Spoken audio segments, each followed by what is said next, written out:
We are here this afternoon to announce the results of Operation Gideon IV, an anti-violent crime initiative involving a partnership between federal, state, and local law enforcement aimed at targeting the most dangerous and violent offenders in Stockton and the surrounding areas.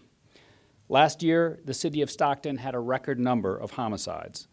This year, the Stockton Police Department sought the help of federal law enforcement, and we were eager to provide it. Operation Gideon IV, an ATF-led operation focused on violent offenders, was the result.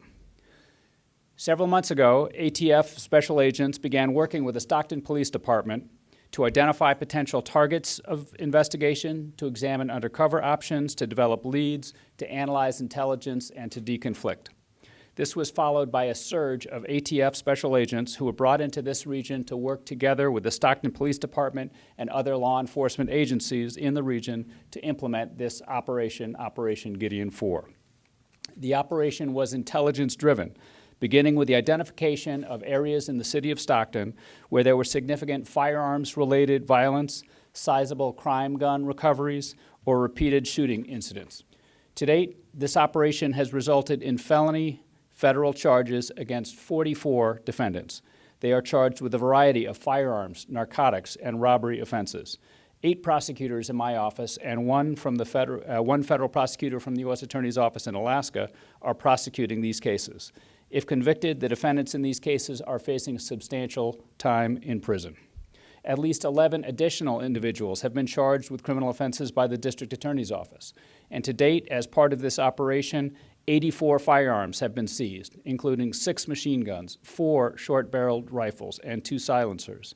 Approximately 36 pounds of methamphetamine, 21 pounds of marijuana, and significant amounts of heroin and crack cocaine were also recovered. Many of the defendants in these Gideon cases are associated with violent street gangs in Stockton and the surrounding area. Many of them have lengthy criminal histories. We are using federal resources to arrest and prosecute them, and many of them will be going away for long periods of time to federal prisons that are located a long way away from the city of Stockton. In 2012, I asked Attorney General Eric Holder for some federal assistance here in the city of Stockton to help us address our violent crime issue. And I specifically cited our homicide numbers, our record-breaking homicide numbers, and simultaneously ATF officials reached out to me and notified me that according to their statistics, Stockton had been selected as one of the candidates for Gideon IV, a national operation and the 4th of its kind.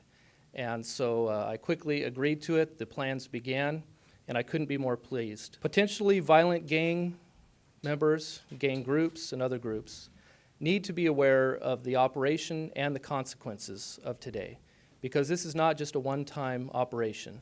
There will be ongoing operations and ongoing efforts. We have seen reductions in our violence here in Stockton, both with our homicides down about 50% year to date, and overall violence down about 15%.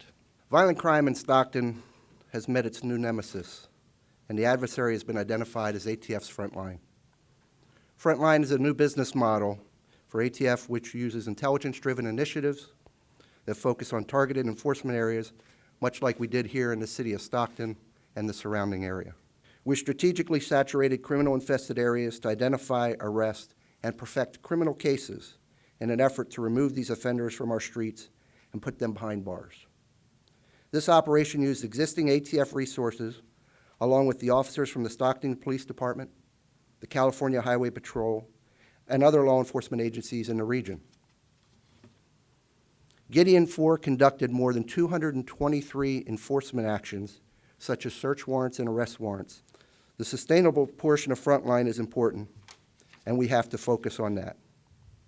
We need community leaders to work with gang members and to help stop the violence. ATF and our partners will continue to do our job and keep continued enforcement efforts going as long as they're necessary. We had over 20 personnel assigned just to this operation from our own organization. That does not include the other assets from the other organizations that were engaged as well. part of the value of the federal involvement is what happens next. Because with federal prosecution, as you all know, because of AB 109, because of court decisions, because of budgetary restrictions, there are real restrictions on both the county jails and the state prison system. We have those problems also on the federal side, but people who are convicted in federal court are going to federal prisons, and there's two values to that, I think. One is there's no early release in the federal system. If you're convicted in the federal system, you're going to serve at least 85% of the time by law is the minimum amount of time you can serve of the sentences that are imposed. There will be further operations. To what scale, to what size, how often, we of course won't say, but this definitely is not the end. This is part of how we do business now.